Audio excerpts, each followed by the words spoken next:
Depois de uma longa espera, One Punch Man finalmente voltou com sua terceira temporada.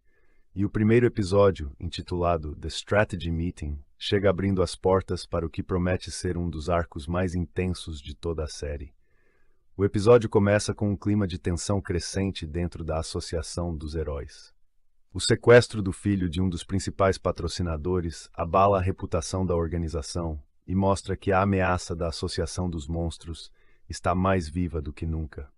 As reuniões se tornam urgentes, os heróis de classe alta são convocados e a sensação de que algo gigantesco está prestes a acontecer toma conta do ambiente. Enquanto isso, o episódio faz questão de destacar a ausência de Saitama do centro das atenções.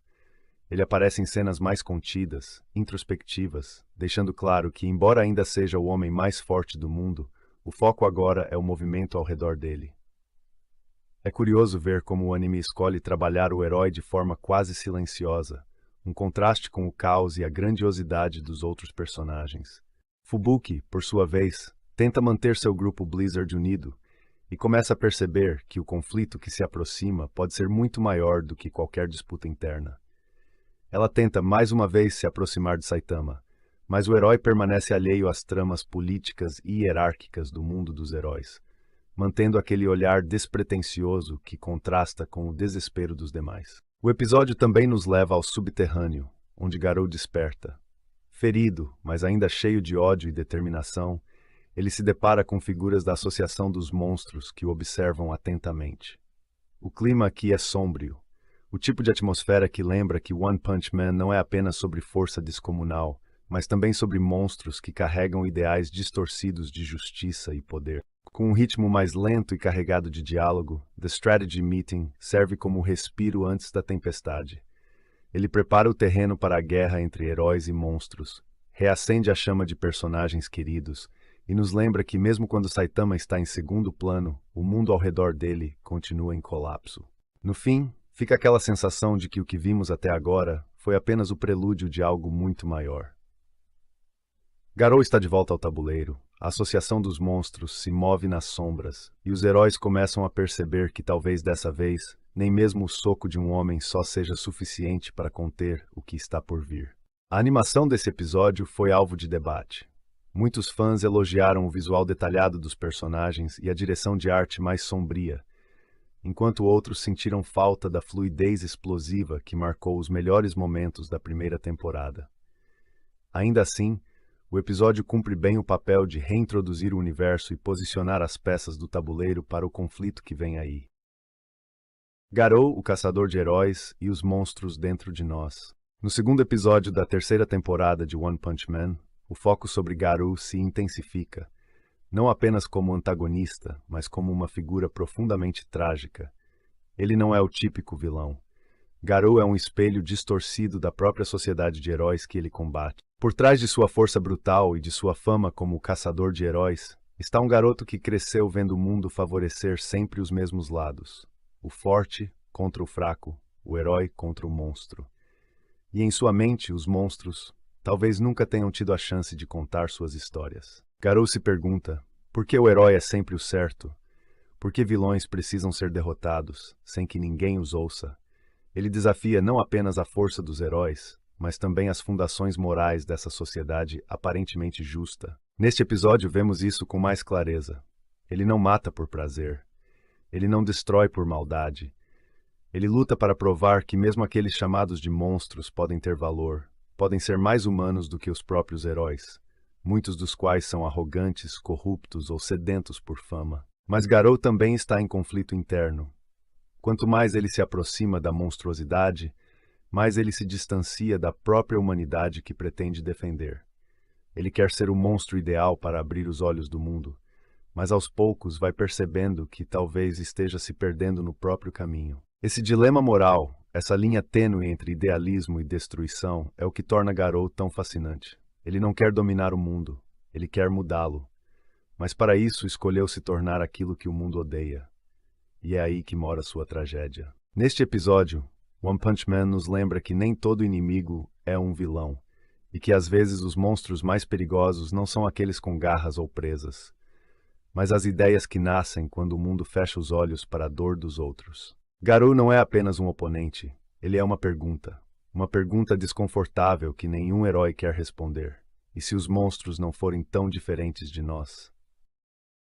O episódio 3 de One Punch Man retoma a tensão crescente entre heróis e monstros, mergulhando mais fundo nos dilemas internos de Garou e nas interações entre os membros da Associação de Heróis. A trama se inicia com Garou enfrentando o Royal Reaper e o Insect God, dois monstros formidáveis que testam seus limites.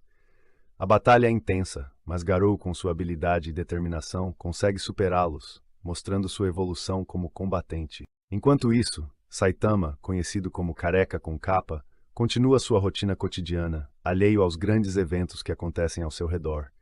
Sua interação com Fubuki traz momentos de humor, mas também destaca a disparidade entre seu poder e os desafios enfrentados pelos outros heróis.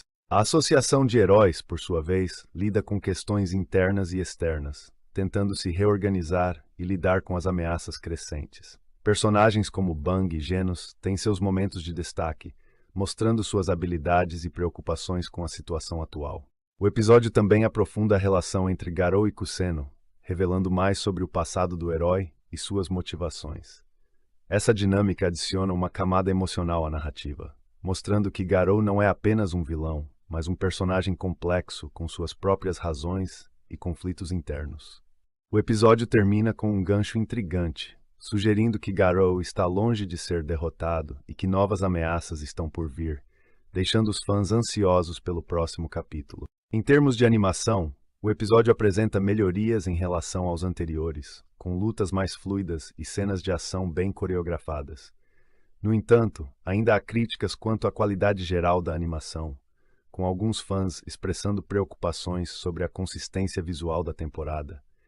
Inclusive, nós estamos muito insatisfeitos com a atual obra, pois os animadores estão destruindo tudo que One e Murata fizeram no mangá, com um trabalho que não merece nenhum elogio e todas as críticas. O episódio 4 da terceira temporada de One Punch Man, intitulado S-Class Heroes Prepare for War, começa com um clima pesado, denso, daqueles que a gente sente o perigo no ar.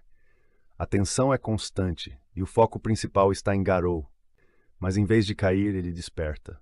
É como se o próprio ódio e a vontade de lutar o ressuscitassem. Suas feridas se fecham, a pele ganha um tom sombrio e a aura que o envolve se torna algo quase monstruoso. Garou está mudando. Ele já não é apenas um humano com força absurda, é algo além disso, algo que começa a desafiar até as leis da natureza. Enquanto essa transformação acontece, a Associação de Heróis se prepara para o pior. No alto de um prédio fortificado, todos os heróis de classe S são convocados para uma reunião de emergência. A mesa está cheia, nomes lendários, rostos conhecidos e aquela tensão de quem sabe que uma guerra está prestes a explodir. O jovem gênio Child Emperor assume a dianteira, analisando dados sobre a base da Monster Association. Do outro lado da mesa, Genos e Bang aparecem em destaque, cada um carregando seu próprio fardo e propósito. Bang está dividido entre o dever de deter seu antigo discípulo e o medo de ter criado um monstro que ele mesmo não pode parar. Entre as discussões sérias e planos táticos, a narrativa corta para algo completamente diferente.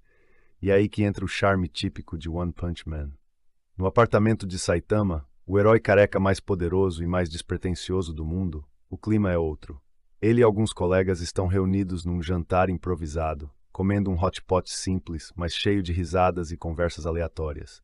É um momento de respiro, leve e até engraçado. Mas o contraste é proposital.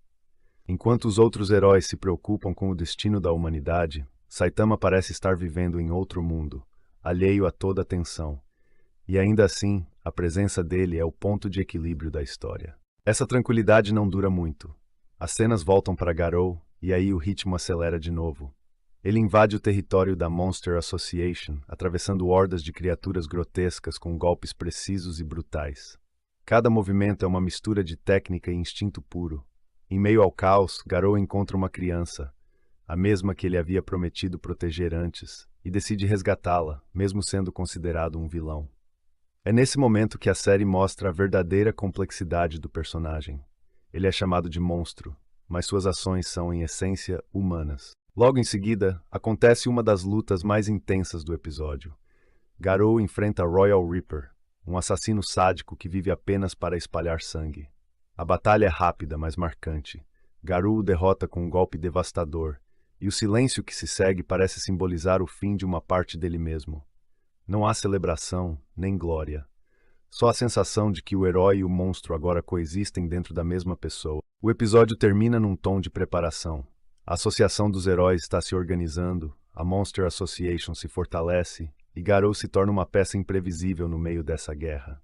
Saitama, por outro lado, continua no seu ritmo tranquilo, alheio ao caos que o cerca. Mas a gente sabe, quando ele decidir agir, tudo vai mudar de novo. Com um visual mais polido e direção mais cinematográfica, esse episódio mostra que One Punch Man está reacendendo sua força.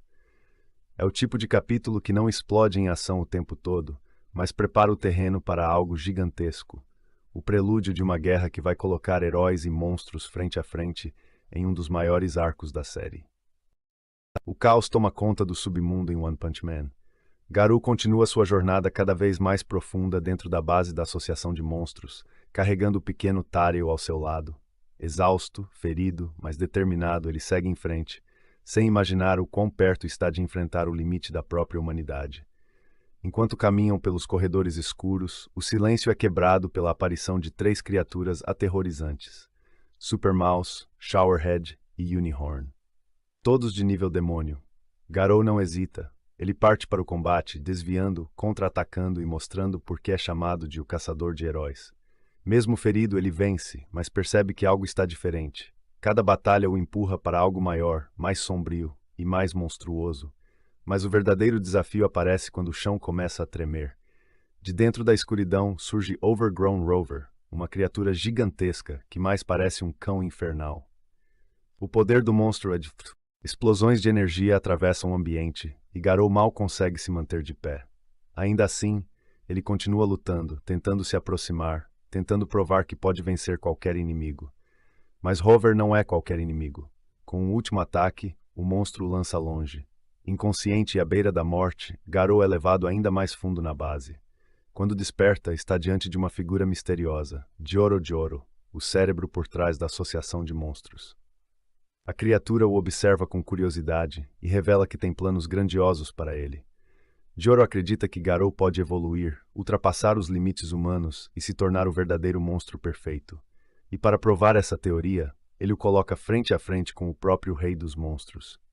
Orochi. A presença de Orochi é esmagadora. Garou ataca com tudo o que tem, socos, chutes, técnicas de artes marciais. Mas Orochi copia cada movimento com facilidade assustadora, superando Garou em poder e velocidade. É como se o herói caído estivesse lutando contra o reflexo mais poderoso de si mesmo. O campo de batalha se transforma em um inferno.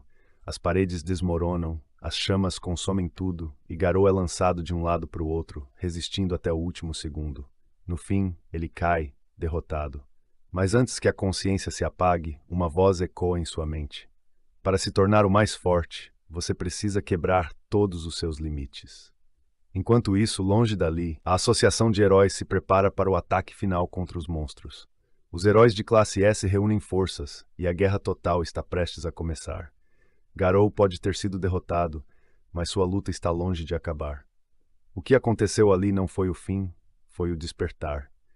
E assim termina o episódio 5 da terceira temporada de One Punch Man. O limite de Garou foi quebrado, e um novo poder está prestes a nascer. O episódio começa com um clima pesado e silencioso dentro da Associação de Heróis.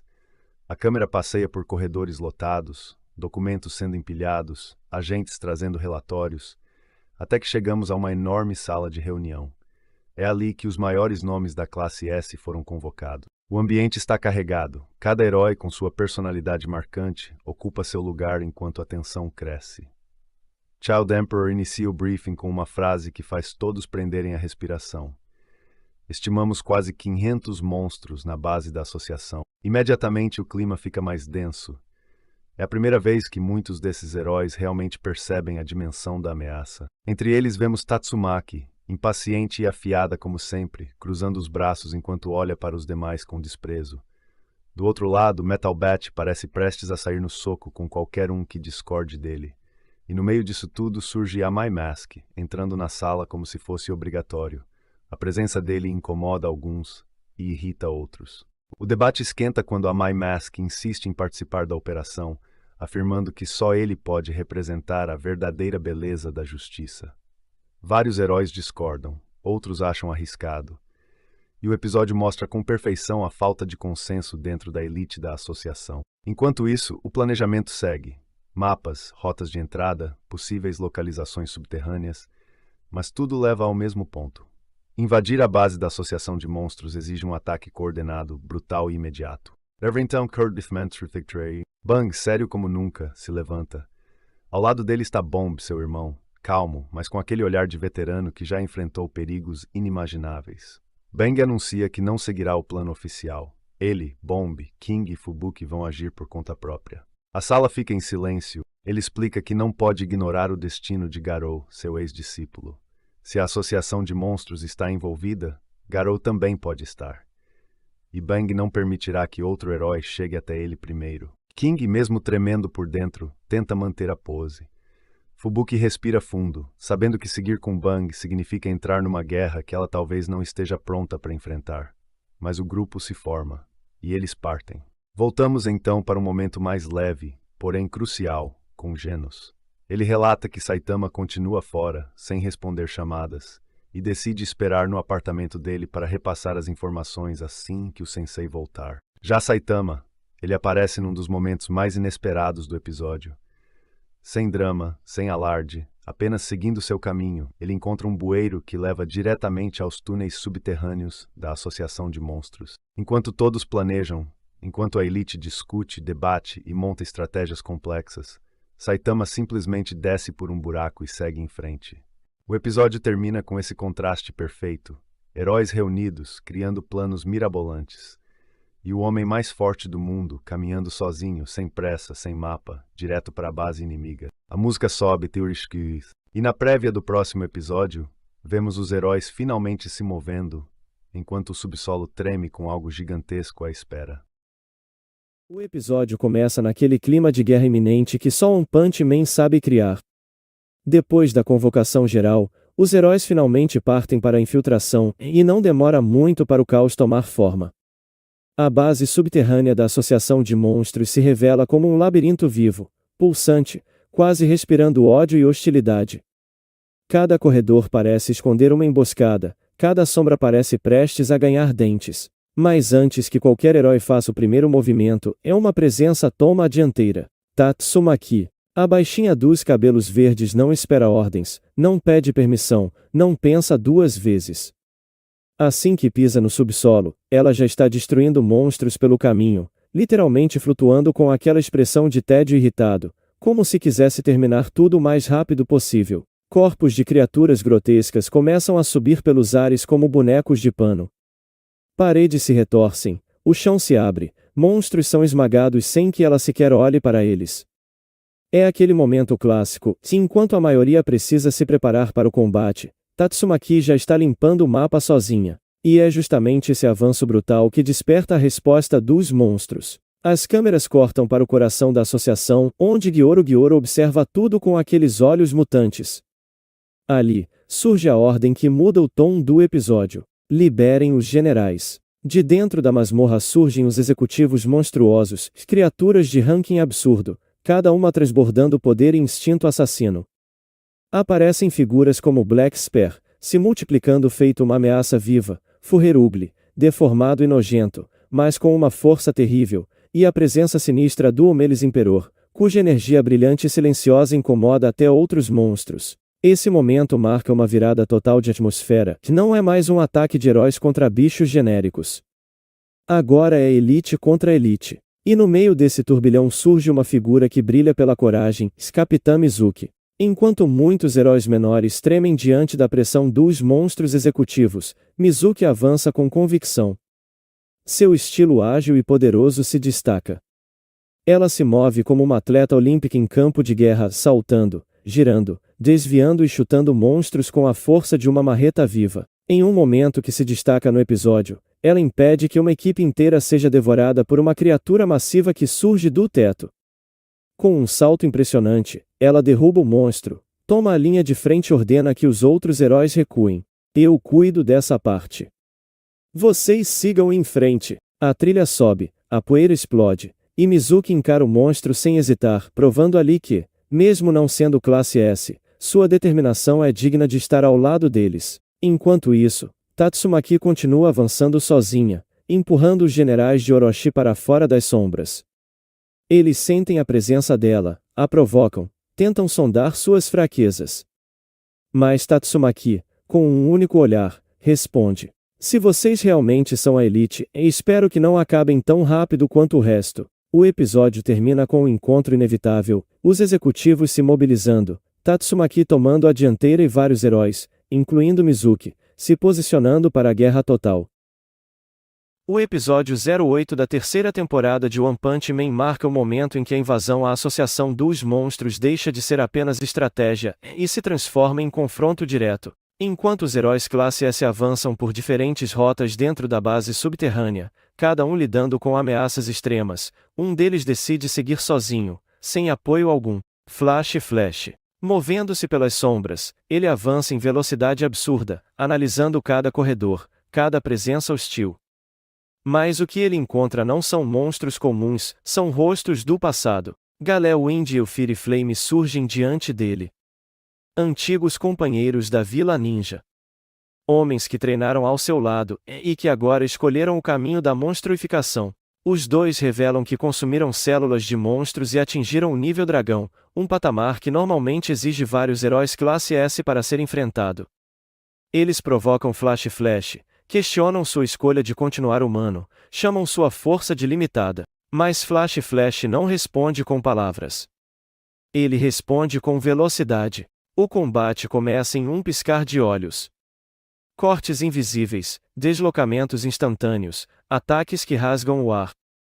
Mesmo em desvantagem numérica, Flash se mantém calmo, técnico, preciso, usando cada abertura, cada erro mínimo dos adversários. Galel Wind e o Fury Flame liberam todo o poder monstruoso, distorcendo seus corpos e elevando ainda mais o nível da batalha. O cenário se despedaça ao redor. A luta deixa claro que esse não é um combate comum, é um duelo de elite. E então, no momento certo, Flash encerra tudo. Com um único movimento decisivo, rápido demais para ser visto, ele elimina seus antigos companheiros. Sem hesitação. Sem discurso. Apenas aceitando que aquele caminho não tinha mais volta. Em paralelo, o episódio muda o foco para outro herói crucial da operação, Child Emperor. Enquanto Flash enfrenta ameaças de nível dragão, Child Emperor utiliza inteligência e tecnologia para cumprir um objetivo vital, resgatar o refém Vagama. Usando drones, robôs e análises táticas, ele atravessa setores perigosos da base, enfrentando monstros como a Sludge Jellyfish e o misterioso robô G5. Cada batalha é vencida não pela força bruta, mas pela estratégia. E quando finalmente encontra Vagama, fica claro que Child Emperor não é apenas um gênio, ele é um verdadeiro herói em campo de guerra. O episódio termina mostrando que a invasão está funcionando, mas o perigo só aumenta. Os heróis estão avançando, derrotando inimigos poderosos, e isso significa apenas uma coisa: a Associação dos Monstros ainda não mostrou seu verdadeiro trunfo. O episódio 08 deixa claro que a guerra começou de verdade, e cada passo à frente cobra um preço cada vez maior. O episódio 9 começa deixando claro que a invasão à Associação dos Monstros entrou em um estágio ainda mais perigoso. Depois das primeiras vitórias dos heróis classe S, a base subterrânea reage, é como um organismo vivo que percebeu a ameaça. Os corredores começam a mudar, passagens se fecham, monstros surgem de todos os lados. Não é mais apenas um ataque surpresa, é uma guerra dentro do território inimigo. A narrativa acompanha vários grupos de heróis avançando simultaneamente, cada um enfrentando desafios cada vez mais brutais. E fica evidente que os monstros não estão mais enviando soldados comuns.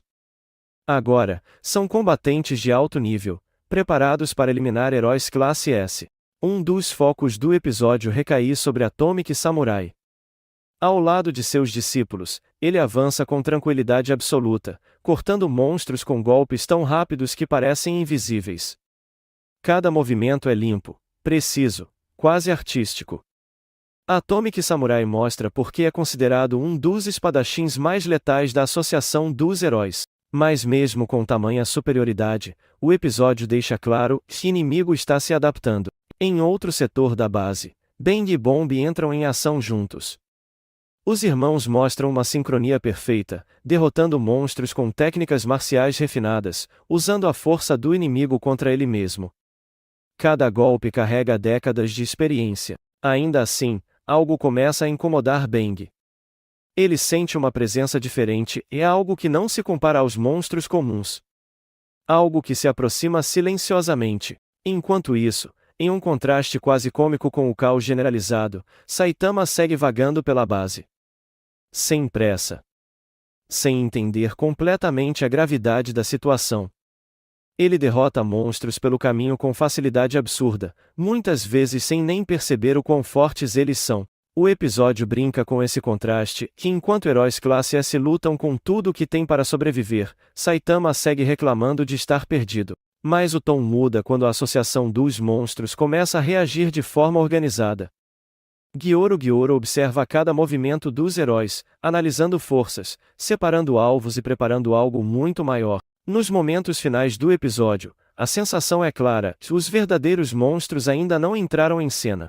O avanço dos heróis foi rápido demais, e agora eles estão prestes a pagar o preço. O episódio 09 termina com várias frentes abertas, heróis avançando fundo demais na base inimiga e uma pergunta pairando no ar. Quando os executivos da Associação dos Monstros entrarem em ação, quem realmente estará preparado? O episódio 10 começa deixando claro que a invasão à Associação dos Monstros chegou a um ponto crítico. Os heróis classe S avançaram fundo demais, e agora, a base inteira reage como uma armadilha que finalmente se fecha. Os corredores subterrâneos se distorcem, o chão treme, e monstros começam a surgir em quantidade absurda. Não são mais ataques isolados, é uma resposta coordenada da Associação dos Monstros. A narrativa acompanha Atomic Samurai, que avança com seus discípulos até ser finalmente separado deles. Sozinho, ele enfrenta uma sequência de monstros poderosos, cortando cada um com precisão cirúrgica. Mas, diferente de antes, seus inimigos começam a resistir aos cortes, regenerando partes do corpo e forçando Atomic Samurai a lutar com mais seriedade. Em outro ponto da base, Bang e Bomb entram em combate contra monstros que dominam artes marciais grotescas, imitando técnicas humanas de forma distorcida. A luta é intensa, técnica e brutal. Bang percebe que esses inimigos não são simples aberrações, são experimentos, criados para enfrentar heróis específicos. Enquanto isso, Shile Emperor tenta reorganizar as comunicações entre os heróis, mas descobre que a base interfere nos sinais.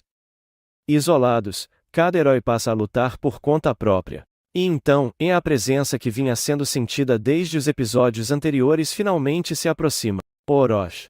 Antes mesmo de ser totalmente revelado, sua aura já pesa sobre o ambiente. O chão se racha, monstros menores entram em pânico, e até heróis classe S sentem a pressão. Paralelamente, o episódio mostra Saitama e King caminhando pelos túneis. O contraste é absurdo, e enquanto tudo desmorona ao redor, King entra em pânico absoluto, e Saitama segue reclamando de fome e de como aquele lugar é confuso. Mas até esse alívio cômico carrega a tensão. Porque, sem perceber, Saitama está se aproximando do coração da Associação dos Monstros. Nos minutos finais, o episódio muda completamente de tom. Gyoro surge observando o campo de batalha, declarando que a fase de testes acabou. Os executivos da Associação dos Monstros começam a se mover. Sombras gigantes aparecem nos corredores. Risos distorcidos ecoam pelo subterrâneo. E fica claro que os heróis, pela primeira vez desde o início da invasão, não estão mais no controle da situação. O episódio 10 termina com uma sensação pesada. A guerra está só começando, e agora, cada passo pode ser o último. O episódio 11 mergulha de vez no caos absoluto dentro do covil da Associação dos Monstros. A operação dos heróis já não é mais uma simples incursão, virou uma verdadeira guerra subterrânea, onde cada corredor esconde uma ameaça de nível catastrófico. Os heróis classe S avançam separados, cada um enfrentando um inimigo à altura de seu próprio poder. A sensação é clara, e a Associação dos Monstros não está mais testando, ela está tentando aniquilar os heróis. Um dos grandes destaques do episódio é Atomic Samurai, que finalmente entra em confronto direto com um dos executivos mais perigosos, Black Spare. O monstro revela sua habilidade mais assustadora, a multiplicação infinita. Cada golpe que deveria ser fatal apenas cria novas versões da criatura, cercando Atomic Samurai por todos os lados. Mesmo com sua técnica impecável, a luta deixa claro que força e habilidade podem não ser suficientes diante de um inimigo que simplesmente não para de crescer. Enquanto isso, outros campos de batalha se acendem. Heróis como Puri Puri Prisioneiro e Zombiema enfrentam monstros de alto nível, em combates brutais e exaustivos. Não há glamour, apenas resistência, dor e sobrevivência. Cada herói é empurrado ao limite, mostrando que vencer um monstro nível dragão exige mais do que força, se exige sacrifício. O episódio também reforça a presença esmagadora dos executivos de Orochi. Eles não agem como soldados comuns, cada um possui uma personalidade distorcida e um poder específico, transformando o covil em um verdadeiro inferno estratégico. A sensação constante é de que os heróis estão sendo observados, analisados, caçados. Enquanto isso, Tatsumaki continua sua devastação em outro setor da base. Mesmo sem estar no centro do episódio, sua influência é sentida, partes inteiras do covil entram em colapso, e monstros simplesmente desaparecem sob sua força esmagadora. Ela é, sem dúvida, um desastre ambulante caminhando contra outro desastre. Curiosamente, Saitama mais uma vez fica à margem dos grandes confrontos. Sua ausência nas batalhas principais cria um contraste intencional, e enquanto os heróis lutam desesperadamente pela sobrevivência, o homem mais forte do mundo ainda não entrou em cena, e isso só aumenta a tensão do que está por vir. O episódio termina com um clima pesado. Os heróis avançaram, mas pagaram o preço. Os monstros foram derrotados, mas os mais perigosos ainda estão de pé. A guerra está longe do fim. E agora, todos sabem, os próximos confrontos vão decidir quem realmente domina este mundo. O episódio 12 começa deixando claro que a invasão ao covil da Associação dos Monstros atingiu um ponto irreversível. O subterrâneo está em colapso, estruturas desabam, o chão se contorce e a sensação é de que toda a base está prestes a ser arrancada do mapa. Os heróis classe S seguem espalhados, feridos e no limite. Muitos já deram tudo o que tinham, e agora lutam apenas para continuar de pé. Cada corredor se tornou um campo de batalha isolado, onde sobrevivência vale mais do que vitória. É nesse cenário que Tatsumaki assume o protagonismo absoluto. A Tornado do Terror libera seu poder sem restrições. Montanhas de concreto, aço e monstros são erguidas no ar ao mesmo tempo, esmagadas e lançadas como se não pesassem nada. O covil inteiro parece girar ao redor da sua fúria psíquica. Então, finalmente, ela encara quem estava manipulando tudo das sombras, Gyoru. A batalha entre as duas mentes psíquicas se torna um verdadeiro duelo de vontades. Gyoru tenta controlar Tatsumaki, esmagar sua mente, dobrar sua consciência, mas falha. Tatsumaki responde com força bruta e domínio absoluto, rasgando o monstro em frangalhos, expondo a farsa por trás da criatura e deixando claro que seu poder está em um nível completamente diferente. Cada ataque é feito à força de pura determinação, mostrando por que ela é considerada uma das maiores armas da Associação dos Heróis. Enquanto isso, longe do epicentro da destruição, Saitama finalmente encontra Orochi. O monstro até ouviu os pedidos de socorro de Gyoru, mas a presença do rei da ficção é mais forte e a luta vai começar. O clima muda completamente. Orochi surge como um verdadeiro rei dos monstros, gigantesco, ameaçador, com múltiplas formas e um poder que cresce a cada segundo. A animação sobe de nível de forma evidente, movimentos fluidos, impacto real, explosões colossais e um senso de escala que não aparecia desde os melhores momentos da série. Orochi ataca com tudo. Golpes esmagadores, rajadas monstruosas, transformações sucessivas, ele luta como alguém que acredita, de verdade, estar diante de um desafio digno. Mas Saitama observa. Quando o herói finalmente se move, o episódio atinge seu ápice. O soco decisivo carrega peso, cada impacto reverbera pelo cenário inteiro. A animação brilha, entregando o melhor trabalho visual de toda a terceira temporada. O confronto não é apenas uma luta, é uma demonstração cruel da diferença entre monstros que buscam poder e alguém que simplesmente já ultrapassou todos os limites. Orochi libera tudo o que tem. E não é suficiente. Em um golpe final devastador, Saitama encerra a batalha de forma absoluta, reduzindo o Rei dos Monstros a nada além de destroços. O silêncio que vem depois é ensurdecedor. O soco normal que dizimou um meteoro dessa vez parte a cabeça de Orochi em pedaços, sendo assim a vitória esmagadora de Saitama. Mais uma vez ele não se animou, mas livrou a Terra de outro grande perigo. O episódio termina exatamente aí, sem comemoração. Sem música triunfante. Apenas a certeza de que, naquele momento, o maior pilar da Associação dos Monstros caiu, enquanto os heróis ainda lutam pela sobrevivência. Saitama já decidiu o destino da guerra. Assim se encerra a primeira parte da terceira temporada de One Punch Man. A segunda parte estreia em 2027.